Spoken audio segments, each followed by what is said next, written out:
Dieu parle tantôt d'une manière, tantôt d'une autre, que nous puissions leur accorder toute l'importance qu'elles ont. Et nous verrons, comme vous l'avez déjà dit, quelquefois que ces paroles vont produire en nous bien des actions, des œuvres qui nous dépassent. La parole de Dieu, elle est importante. Dieu a créé le monde par sa parole. La parole de Dieu est puissante. On le verra ce matin encore dans la prédication, ce que le Seigneur a mis sur mon cœur pour partager avec vous. Mais, Église, nous sommes heureux de vous avoir. Donc, Antoine est avec ses bien-aimés, ses parents qui sont à l'église ce matin, bien entourés. Voilà, nous sommes heureux de vous accueillir, bien-aimés. Vous transmettrez nos salutations là-bas à l'église de Metz. Amen. J'avais les salutations de Yves aussi. D'accord. Le pasteur Yves de la Canie, c'est le pasteur de l'église de Metz. Voilà, en tout cas, si vous êtes avec nous pour la première fois, les premières fois, nous sommes heureux de vous accueillir. N'hésitez pas tout à l'heure à venir vers nous si vous avez besoin de plus de renseignements. Donc les annonces sont en train de défiler. Vendredi 12 mai, il y aura réunion de jeunes à 20h. Donc peut-être que vous êtes nouveau. Si vous êtes jeune, ne restez pas séparés. Venez. Donc on vous annonce aussi le congrès ECHO, donc qui aura lieu du 19 au 21 mai, donc au Zénith d'Auvergne. Voilà, donc on aura un service de baptême le dimanche 14 mai. On va faire ce baptême plutôt dans le culte du matin, finalement. Et puis il y aura quand même un temps d'agape. Et on pourra rester manger avec nos bien-aimés. David n'est pas là ce matin, mais voilà, donc notre frère va se faire baptiser. Et ce dimanche 14 l'après-midi, on aura une réunion d'information concernant le voyage en Israël. On va mettre au point les détails pour pouvoir partir. Donc, vous pouvez aussi rester. On peut vous donner envie à vous joindre à nous à la dernière minute. Voilà, donc, pensez à inscrire vos enfants pour le week-end du 10 et du 11 juin à Saint-Romain-de-Popé. Donc, c'est pour les 6-14 ans. Les fiches sont à votre disposition. Voilà, donc vous pouvez remplir les fiches, les donner à Rebecca. Il n'y a pas de souci. Et si vous avez plus d'informations, voyez avec Rebecca. Au mois de mai aussi, il y a une semaine au Coteau-Fleury, le week-end du 17-21, ou encore la semaine, ou juste la semaine du 14 jusqu'au 21. Eh bien, c'est le week-end de l'Ascension au Coteau-Fleury. On a la possibilité d'aller juste le jeudi de l'Ascension pour ceux qui le veulent. L'année dernière, on était parti avec plusieurs voitures. Donc, l'orateur n'a pas changé, c'est toujours Jean-Marc Carpéchian. Donc, il y a si quelques-uns sont intéressés, si vous avez besoin de plus de renseignements, ou si vous voulez vous retrouver pour partir en covoiturage, passer la journée au Coteau. N'hésitez pas, dites-moi, et puis je vais vous arranger ça. Voilà, donc, en cas de besoin, n'hésitez pas. On a toute une équipe qui est à votre service. Vous demandez à quelqu'un, je cherche un responsable, si vous êtes nouveau, on va vous diriger vers un des anciens dont le nom est là, avec le numéro de téléphone, pour que nous puissions vous entourer. Amen. Voilà, gloire à Dieu. On va, avant d'ouvrir à la parole pour partager avec vous une exhortation de la part du Seigneur, j'aimerais que nous puissions avoir juste un temps de prière. Je veux ce matin que nous puissions prier pour le Soudan, pour ce qui se passe là-bas au Soudan. Alors, je n'ai pas suivi les dernières informations, je ne saurais pas vous dire combien de morts il y a maintenant, mais il se passe quand même des choses atroces. Et nous voulons que le Seigneur pose sa main. Notre sœur Violette me disait il y a quelques jours qu'il y a des chrétiens aussi qui sont tués. Et on veut prier ce matin pour que ça ne dégénère pas Vous savez, le Soudan a connu la guerre, jusqu'à ce qu'il y a quelques années, le pays s'est divisé en deux. Le Soudan du Sud et puis le Soudan. Mais que ce soit au Soudan du Sud, que ce soit au Soudan, eh bien, la guerre a continué. Parce que le cœur de l'homme est tortueux par-dessus tout. Et nous ne voulons pas que ce qui s'est passé au Rwanda se passe au Soudan. On veut prier ce matin pour ce pays, on veut demander au Seigneur de poser sa main sur les cœurs, de toucher les cœurs. Ce sont des situations qui dépassent l'entendement humain. Et ceux qui donnent des conseils, des fois, ne donnent pas de bons conseils. Il n'y a que le Seigneur qui peut intervenir. Alors je voudrais vous inviter à prier pour que le Seigneur intervienne au Soudan. J'ai des vidéos, je ne peux pas vous montrer, parce que vous ne les supporterez pas. On prie quelques instants, on se lève peut-être, puis on peut à plusieurs élever la voix, simplement dire, Seigneur, secours ces bien-aimés. Nous avons une autre famille soudanais qui est là avec nous. Ils ont fui, ils ont un statut de réfugié. Emmanuel avec toute sa famille, ils sont partis peut-être à temps. Que le Seigneur bénisse ce pays, que le Seigneur intervienne. Seigneur notre Dieu, nous voulons ce matin, alors que nous savons pertinemment que tu es présent au milieu de nous, nous t'avons vu, Seigneur, au travers de ce temps de louange. Nous t'avons écouté au travers des interventions de nos frères, de nos sœurs, qui ont parlé de ta part. Seigneur, nous savons que tu es là. Nous voulons t'apporter ce peuple soudanais. Il y a des chrétiens qui ne peuvent pas se réunir comme nous sommes réunis ce matin. Il y a des chrétiens qui ont vu leur famille massacrée et qui se disent, mais pourquoi, Seigneur? Comment est-ce que cela est arrivé? Seigneur, nous voulons les porter devant le trône de la grâce. Nous te prions, Seigneur, pour que tu étendes ta main sur cette nation, que tu secours ceux qui sont blessés, que tu protèges ceux qui sont menacés. Seigneur, que tu arrêtes, Seigneur, cette haine morbide, cette colère destructrice, que tu l'arrêtes dans le nom de Jésus-Christ. Seigneur, visite ce peuple du Soudan. Nous refusons que ce qui s'est passé au Rwanda, Seigneur, se passe au Soudan. Seigneur, interviens dans le puissant nom de Jésus-Christ. Et nous croyons de tout notre cœur que tu nous as entendus au nom de Jésus-Christ. Amen.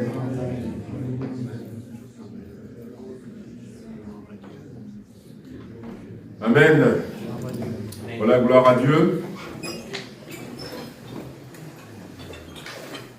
Alors on va aller dans l'évangile de Luc ce matin.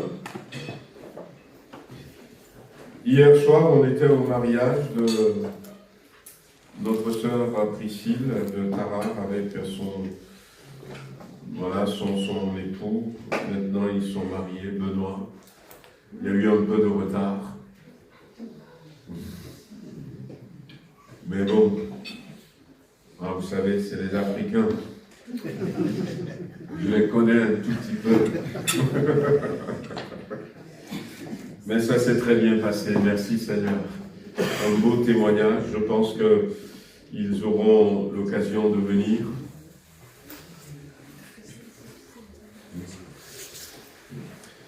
Ils auront l'occasion de venir nous saluer parce qu'on prévoit 2 rendez-vous. Au mois de juin, le 4 juin, Dieu voulant, on n'a pas encore fixé les dates, mais on pense qu'on va faire notre assemblée générale. Donc il y aura quelques frères de Tarare qui seront là. Et puis il y a aussi des baptêmes qu'on avait prévus le 25 juin. Mais je suis en train de voir un peu si on ne peut pas faire ce baptême en plein air avec l'église de Tarare et faire un culte en commun au bord du Saône. On vous précisera toutes ces choses. Donc on aura l'occasion de les voir à nos bien-aimés. Amen. Alors donc ce matin, j'ai dit Luc chapitre 13. On va lire à partir du verset 10.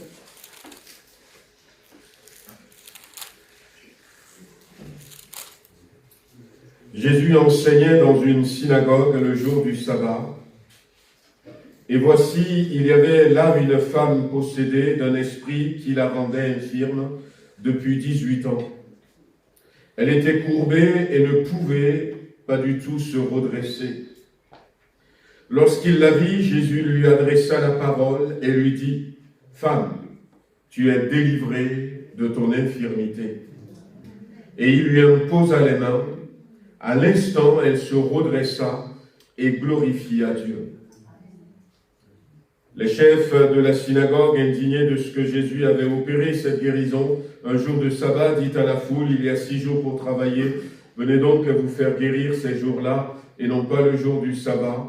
Hypocrite, leur répondit le Seigneur, est-ce que chacun de vous, le jour du sabbat, ne détache pas de la crèche son bœuf ou son âne pour le mener boire? Et cette femme qui est une fille d'Abraham, et que Satan tenait liée depuis 18 ans, ne fallait-il pas la délivrer de cette chaîne le jour du sabbat? Tandis qu'il parlait ainsi, tous ses adversaires étaient confus, mais la foule se réjouissait de toutes ces choses glorieuses qu'il faisait. Nous avons en Dieu un Dieu de délivrance. Le Dieu de délivrance. Et la Bible dit que Jésus va délivrer cette femme. Jésus va la délivrer de son infirmité. Jésus lui adressa la parole et lui dit, « Femme, tu es délivrée de ton infirmité. » Dans le psaume 68, verset 21, la Bible dit que Dieu est pour nous le Dieu de délivrance, qui peut nous arracher à la mort. Le Dieu de la Bible, c'est le Dieu de délivrance. Et ce matin, nous voulons parler de délivrance. On n'aura peut-être pas du temps pour faire tout le tour, mais sachez, je le crois de tout mon cœur, que Dieu veut délivrer quelqu'un ce matin. Amen. Dieu veut apporter une délivrance. La Bible dit que ici, dans ce contexte, c'est mettre en liberté. Ce matin, nous avions chanté un Dieu puissant, nous avions chanté un Dieu qui nous libère, et délivrer veut dire mettre en liberté.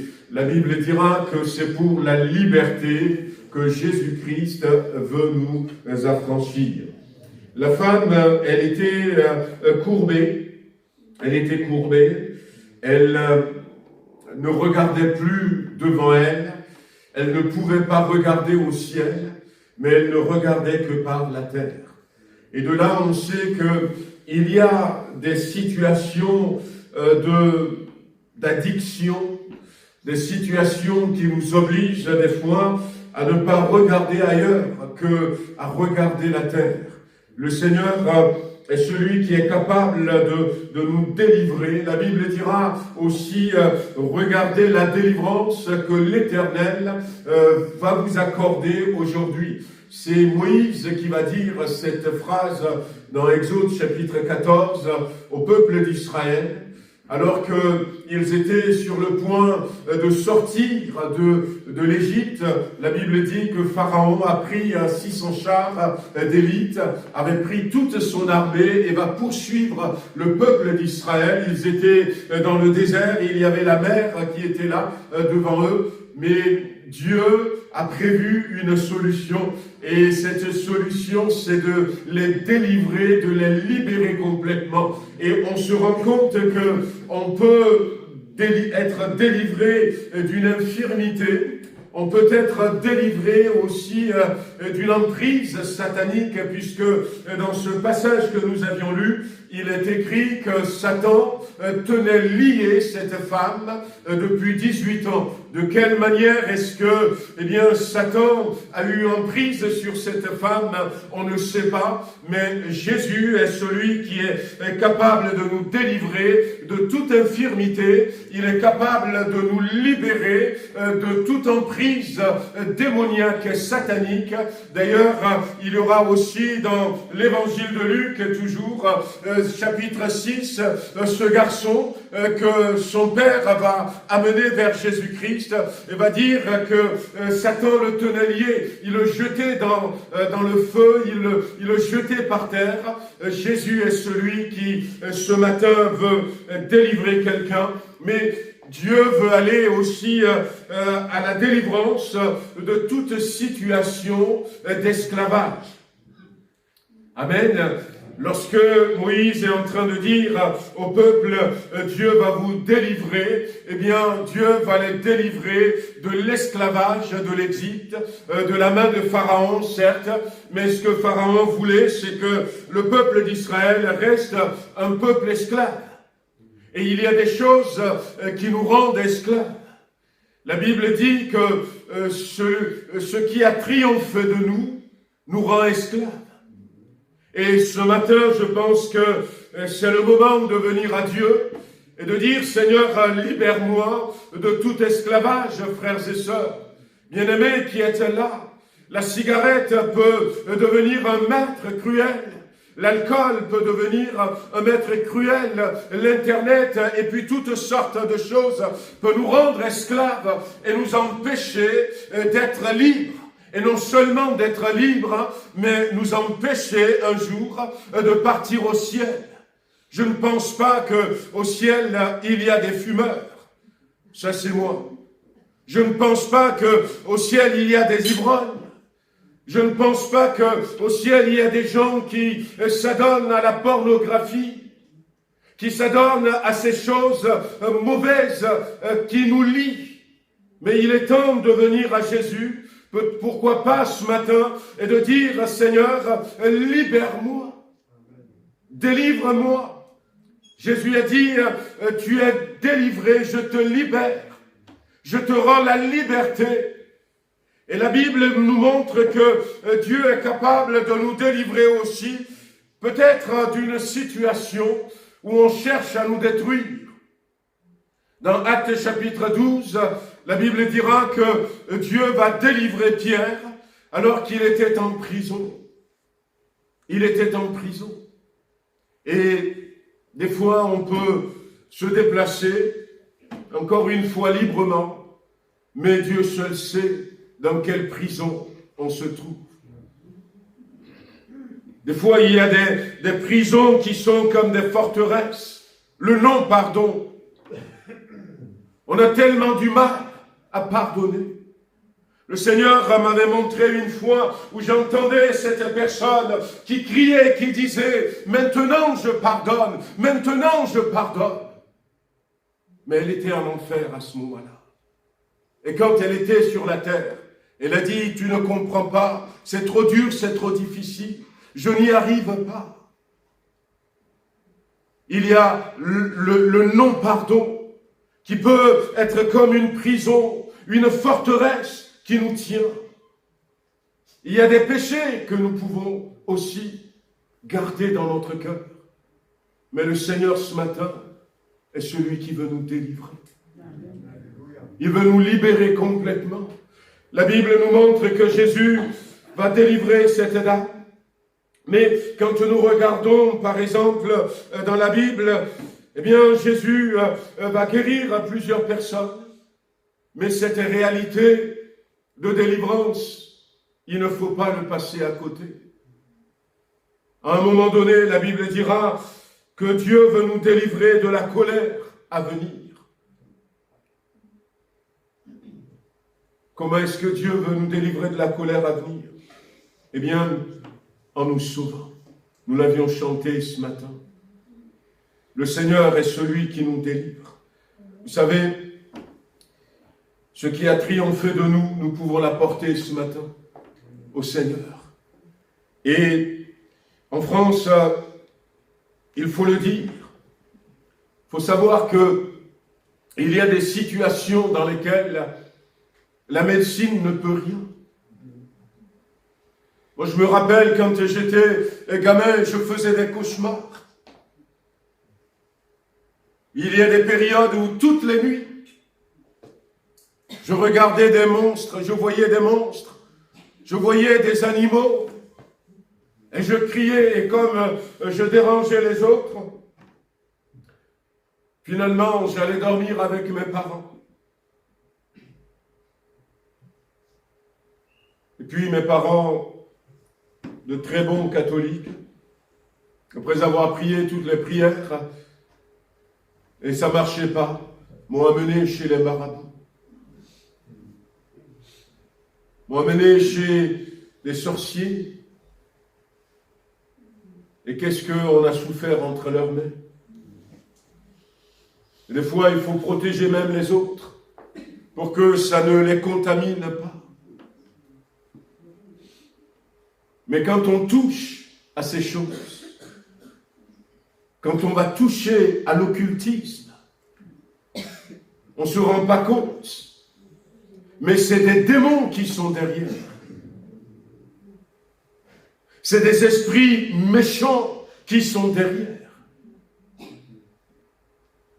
L'histoire de ma famille n'a jamais été une histoire prospère. Et des fois, eh bien, ces démons sont tellement gourmands, ces démons sont sans pitié. Et même quand on va les voir, un peu partout en Afrique, on va les voir parce qu'on a un problème. Non seulement le problème n'est pas des fois réglé, mais on revient avec des tas de démons. Et des fois ici on se dit, eh bien c'est juste pour m'amuser. On va fréquenter des voyants, alors que dans la Bible c'est interdit. Oh, c'est juste pour m'amuser, je vais donner ma main pour qu'on lise. On va s'accrocher aux horoscopes. Frères et sœurs, il y a des démons qui sont derrière ces choses. Dans ces pratiques-là, on est en train d'ouvrir la porte à ces esprits méchants. On ne sait pas comment c'est arrivé à ce jeune garçon dont j'ai parlé. Marc 9 nous relate également l'histoire, où le papa dira, quand Jésus est revenu de la montagne de la transfiguration, « J'ai amené mon fils à tes disciples, mais ils n'ont pu rien faire. » Et quand le démon le saisit, comment est-ce qu'on en est arrivé là? Comment est-ce que Satan a pu saisir cette dame? En Afrique, c'est encore visible. Mais ici, chez nous, c'est caché. C'est caché. Allez sur Internet et regardez l'origine des fées. Ils ont maquillé, ils ont changé après pour en faire quelque chose. Allez sur Internet et regardez même l'origine des mascottes.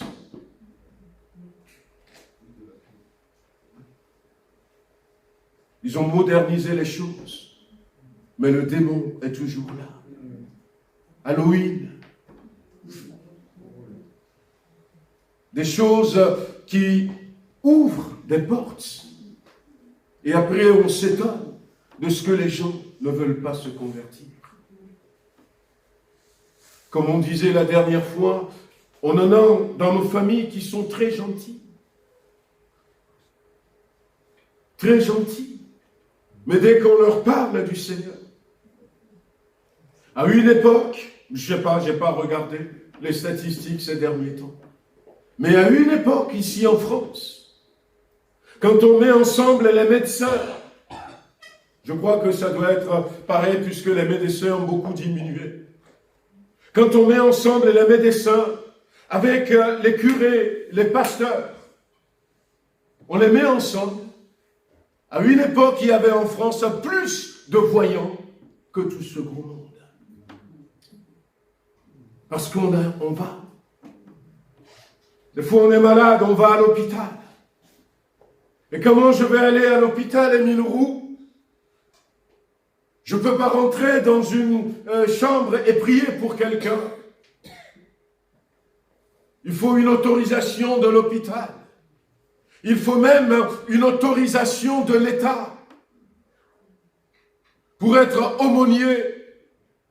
Et quand tu dis à quelqu'un, Jésus peut t'aider, s'il y a une infirmière là-bas, un médecin là-bas, te réprime tout de suite. Mais eux, ils ne vont pas hésiter à dire, je connais un coupeur de feu. Je connais un charmeur. Si tu veux, je peux te l'envoyer. Et nous, on va chez ces personnes. Mais ces personnes, pour la plupart, trafiquent avec des démons. Trafiquent avec des démons, frères et sœurs. Bien-aimés, nous avons besoin de comprendre ces choses et laisser Jésus nous libérer de ces choses, nous délivrer de ces choses. Une fois, moi j'ai été, et c'est aussi grâce, et c'est ce que on disait à une hôtesse quand on revenait du Liban.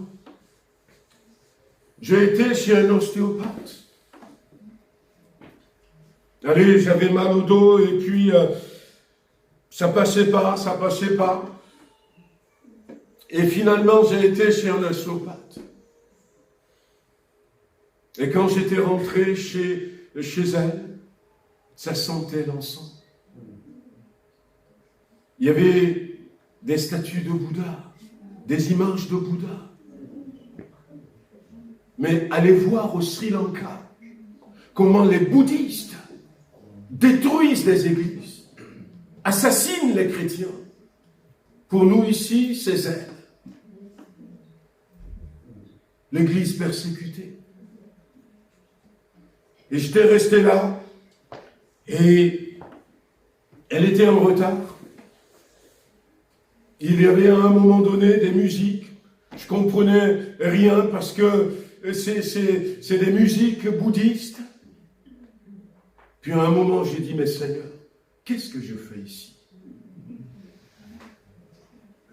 Et je suis parti.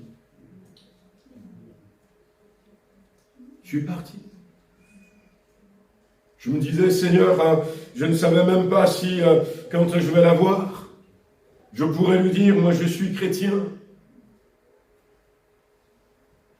Mais, dans le même cabinet, mettez un verset, Jésus sauve. Eh bien, les gens vont vous dire, ici c'est un lieu laïque. Enlevez cela. Comprenez que ces esprits-là ne vont pas avec Jésus. Comprenez que ces esprits-là ne vont pas avec Jésus. J'ai dit, écoute, Seigneur, pardonne-moi. Il y a un Dieu qui est capable de me guérir, c'est toi. Amen. Et c'est vrai que des fois, on se laisse emporter par la modernité, par les conseils. Mais faisons attention. Faisons attention là où nous allons.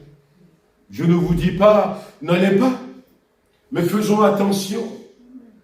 On dit souvent, un homme averti en vaut deux. Et moi je rajoute, souvent, surtout si le deuxième, c'est Jésus. Amen, amen. Allez-y sur vos gardes.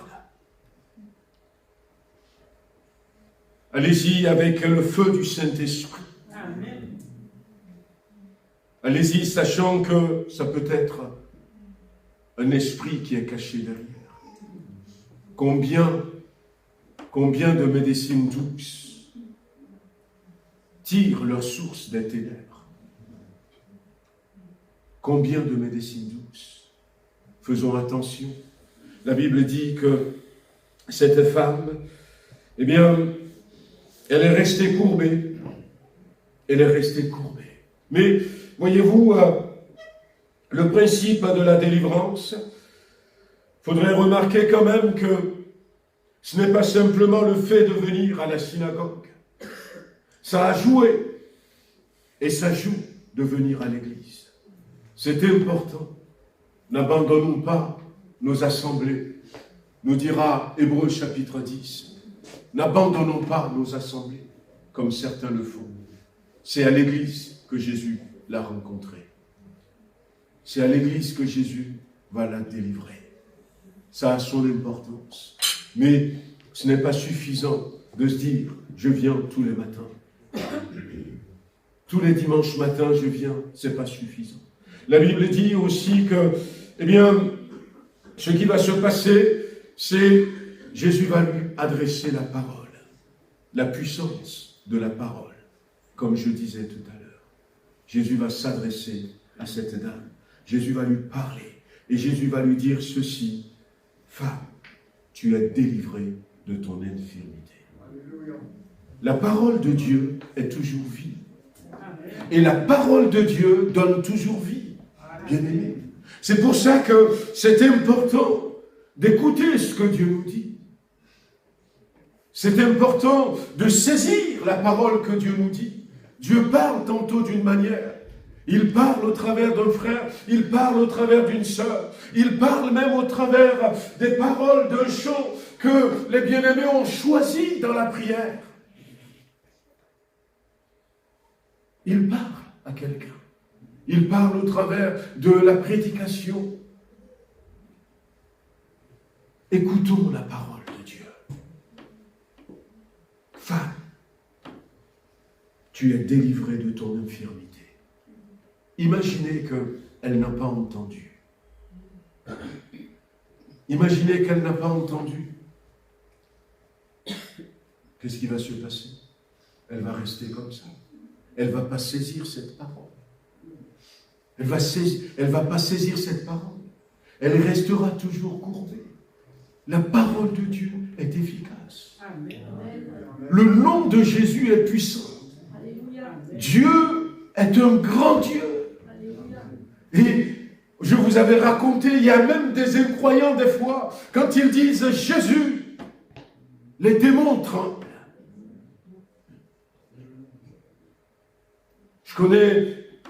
Je connaissais une dame. Elle était dans un moment, eh bien, compliqué. Elle était découragée. Et elle ne voulait pas prier. Ça arrive. Et puis, il y en a une autre qui lui a dit, mais faut pas te laisser comme ça. Faut pas te laisser t'abattre. Il faut continuer à lutter. Elle a dit, mais non, je n'ai pas la force de continuer à lutter.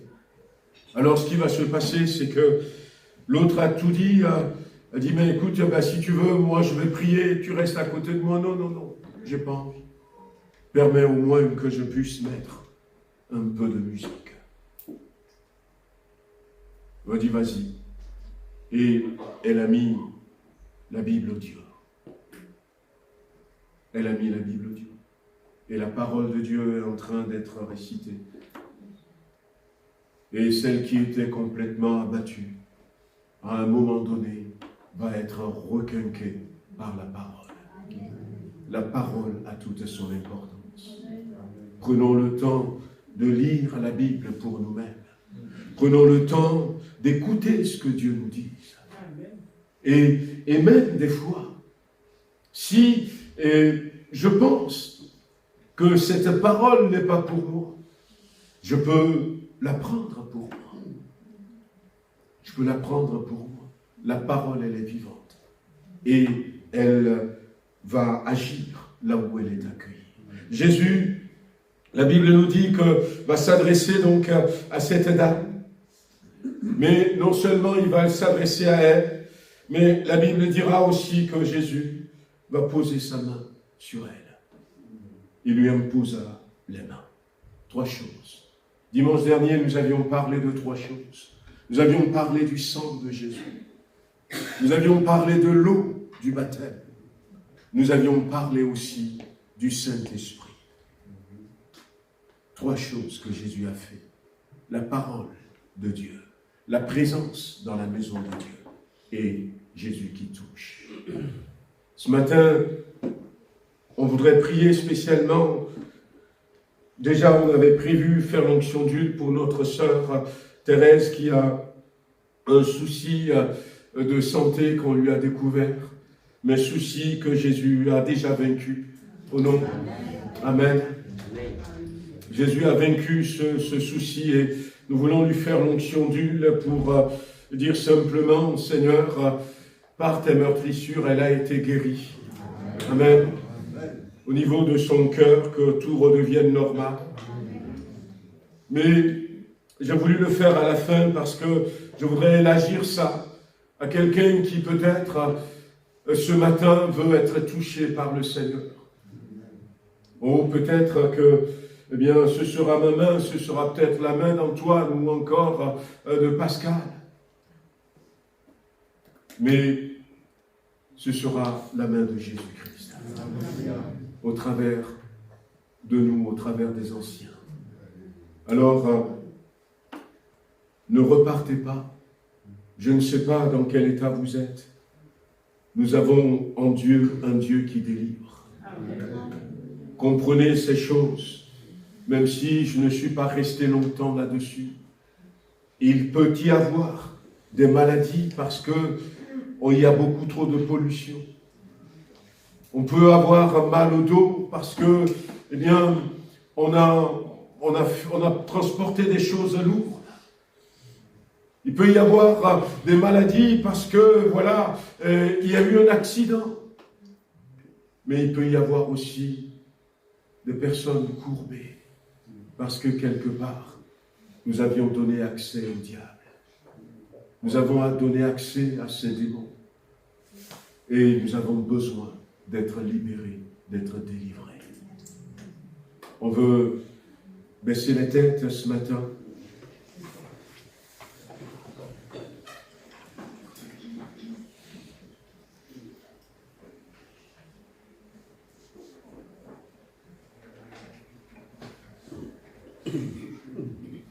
Alors que nous sommes là dans la présence du Seigneur,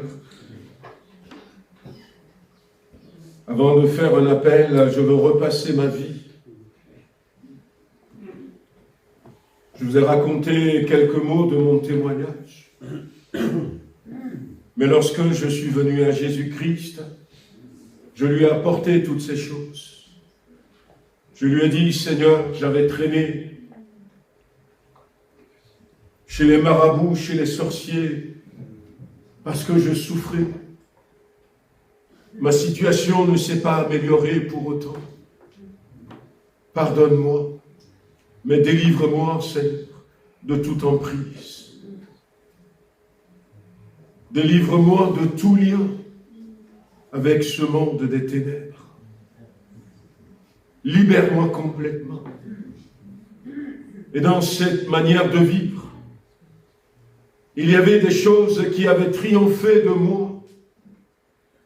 Je vous l'avais dit, j'étais colérique. Je mentais. Mais j'avais dit, Seigneur, tu vois, ça ne vient pas de toi. Libère-moi. Tu m'as libéré de la colère à venir. Mais libère-moi de cette colère.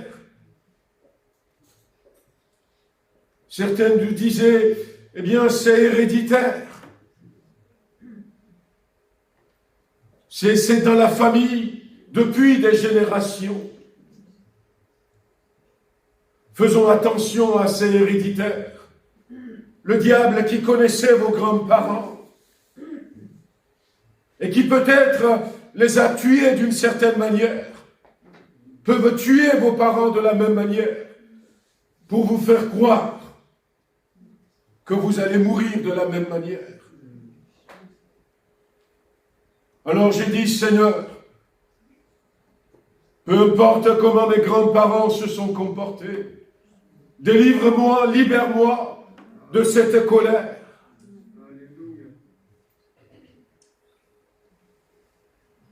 Je ne sais pas où vous en êtes, frères et sœurs, mais nous avons un Dieu de délivrance. Amen. Si nous sommes sincères ce matin, et si nous réalisons que nous avons touché à des choses, où nous avons des situations dans notre vie, et nous soupçonnons que la source Peut-être la même chose comme pour cette dame. Alors ce matin, venez au pied du trône de la grâce. Venez au pied du trône de la grâce.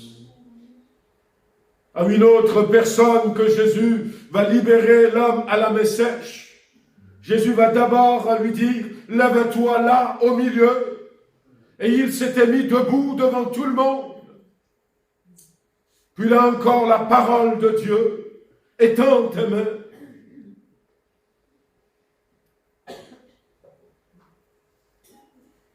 On va prier ce matin, frères et sœurs.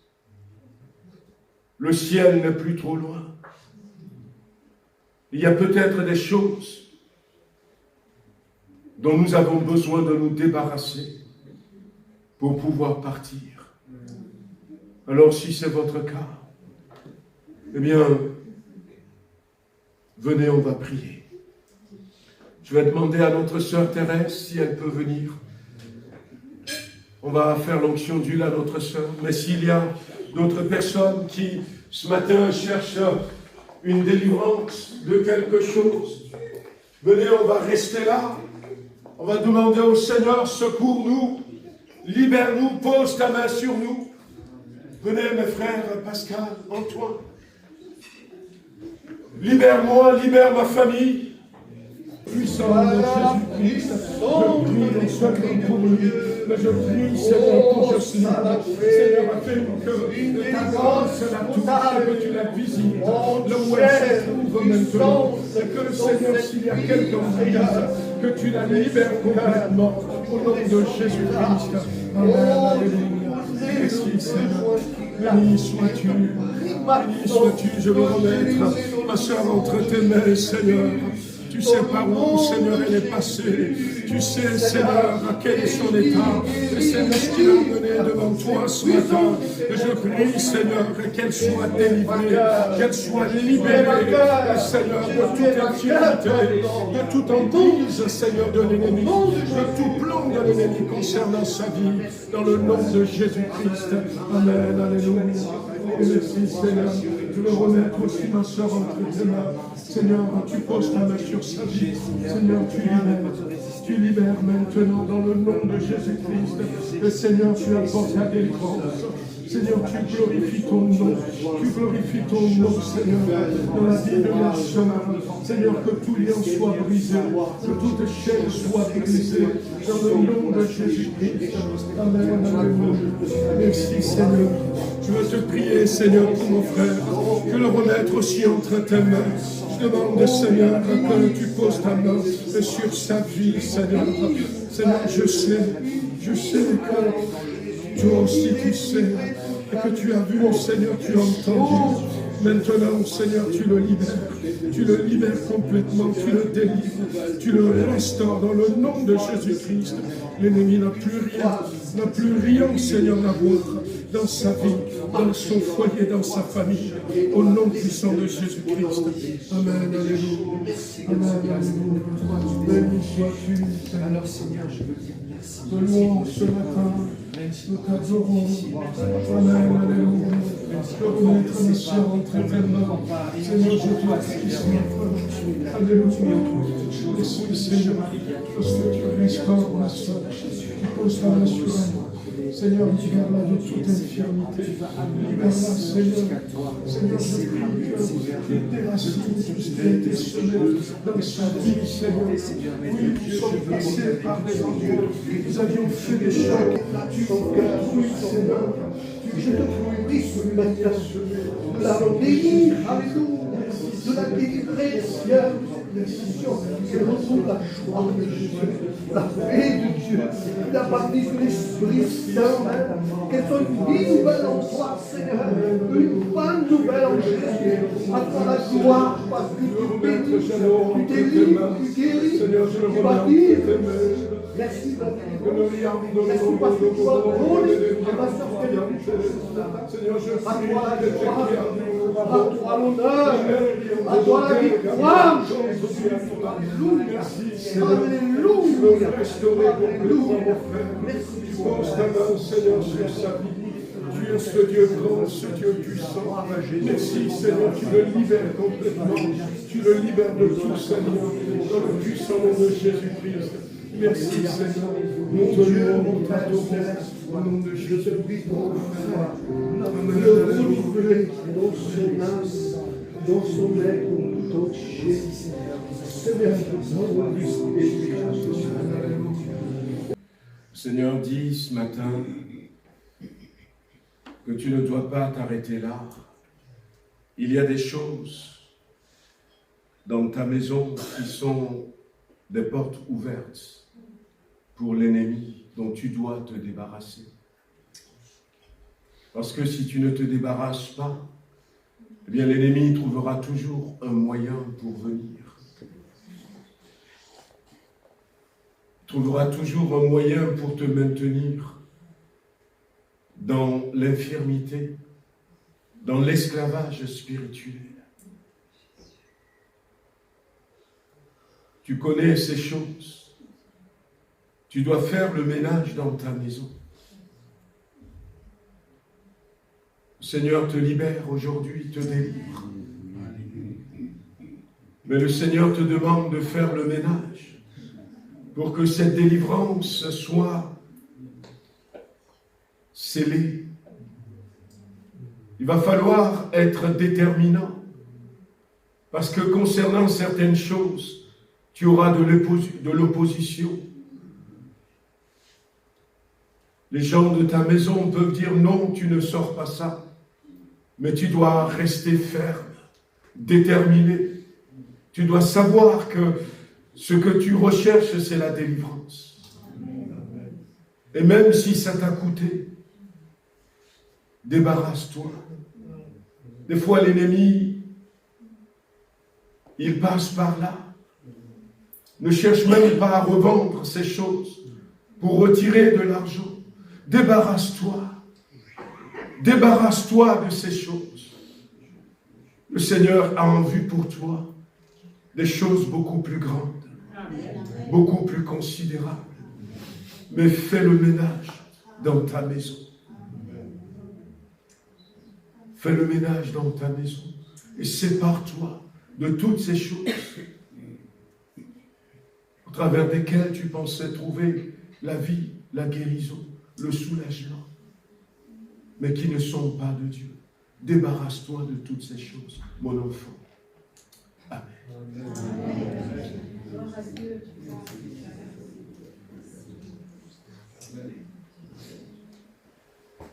Seigneur notre Dieu, nous te remercions pour ce matin. J'aimerais que nous puissions élever la voix tous ensemble pour prier, pour lui dire merci, et puis pour lui dire de nous donner, d'aller jusqu'au bout. Je ne sais pas si moi-même je ne vais pas regarder tout autour de moi dans ma maison, peut-être expliquer des choses à nos enfants qui ne vont pas comprendre en disant mon enfant, et c'est pas bon pour toi. Remercions le Seigneur pour ce matin, pour la délivrance que nous avons. Amen, alléluia, béni sois-tu. Louange et gloire à ton Seigneur, Seigneur. Tu as tout conduit, Seigneur, depuis le premier chant jusqu'à maintenant, Seigneur. Oh, ton nom est grand, ton nom est puissant. Oui, combien grand est mon Dieu. Nous allons voir nos vies changer. Nous allons voir notre Église transformée, nos foyers changer, nos familles transformées. Et nous dirons aux gens, regardez combien grand est notre Dieu. Nous le chantons, mais maintenant nous allons le vivre. Et nous te remercions, Seigneur, parce que tu agis dans nos vies, tu agis dans ton assemblée aujourd'hui. Merci, Seigneur. Louange et gloire à toi. Amen, alléluia. Merci, Seigneur. Béni sois-tu. Amen.